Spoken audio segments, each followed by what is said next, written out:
کہانی نائلا کی خاموشی۔ نائلا 13 سالہ ایک پرسکون نرم دل مگر شرمیلی سی لڑکی تھی۔ وہ ہمیشہ گلابی عباءہ اور ہلکا گلابی رنگ کا اسکارف پہنتی تھی۔ نائلا کو سیکھنے کا شوق تھا مگر وہ اپنی بات دوسروں کے سامنے کہنے سے گھبراتی تھی۔ نائلا سکول کے ایک بینچ پر بیٹھی ہوئی تھی۔ دوسرے بچے کھیل رہے تھے، ہنسی مذاق کی آوازیں آ رہی تھیں مگر نائلا کا دل چپ تھا۔ وہ دل میں سوچتی، کاش میں بھی ان کی طرح کھل کر بات کر سکتی، مگر زبان پر خاموشی چھائی رہتی۔ اس کی آنکھوں میں ہلکی سی اداسی تھی۔ استاد نے ایک سوال کیا۔ نائلا نے ڈرتے ڈرتے ہاتھ اٹھایا، کچھ کہا مگر کلاس میں بچے ہنسنے لگے۔ کچھ بچوں نے سرگوشی کی، کسی نے منہ چھپایا اور ایک نے زور سے کہا، یہ کیا بولی؟ نائلا کا چہرہ شرمندگی سے جھک گیا، دل جیسے ٹوٹ گیا ہو۔ کلاس کے بعد ٹیچر نے اسے بلایا۔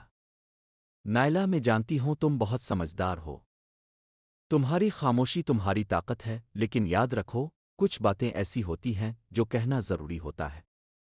نائلا نے پہلی بار کسی کی آنکھوں میں اپنے لیے اعتبار دیکھا۔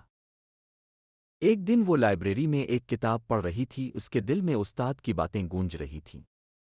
پھر سوچنے لگی، اگر میری بات سچی ہو تو کیا میں اسے کہنے کا حق نہیں رکھتی؟ اس لمحے اس نے فیصلہ کیا، اب وہ اپنے دل کی بات زبان پر لائے گی۔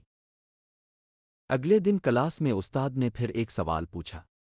نائلا نے تھوڑا جھجکتے ہوئے ہاتھ اٹھایا۔ سب کی نظریں اس پر تھیں۔ کچھ لمحے سناٹا رہا، پھر وہ بولی، جی میں بتا سکتی ہوں۔ اس کی آواز میں لرزش تھی مگر جذبہ مضبوط تھا۔ اس دن نائلا نے نہ صرف صحیح جواب دیا بلکہ استاد نے اسے بورڈ پر آ کر سمجھانے کو کہا۔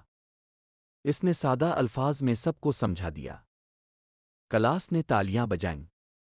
استاد نے مسکرا کر کہا، شاباش نائلا، مجھے تم پہ یقین تھا، بس تمہیں خود پر یقین لانا تھا۔ کچھ دن بعد وہ ایک لڑکی کو سکول کے بینچ پر روتے دیکھتی ہے۔ وہ چپ چاپ اس کے پاس جاتی ہے، اس کے کندھے پر ہاتھ رکھتی ہے اور کہتی ہے، میں بھی کبھی اکیلی تھی۔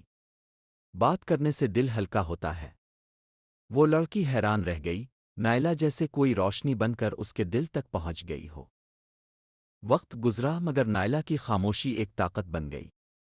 اب وہ تب بولتی جب بولنا ضروری ہوتا، اور جب بولتی تو سب سنتے۔ اس کا گلابی عباءہ اور نرم مسکراہٹ اس کی پہچان بن گئی۔ اب وہ نہ صرف سیکھتی تھی بلکہ دوسروں کو سکھاتی بھی تھی کہ خاموشی کمزوری نہیں، لیکن سچائی کے لیے بولنا ضروری ہے۔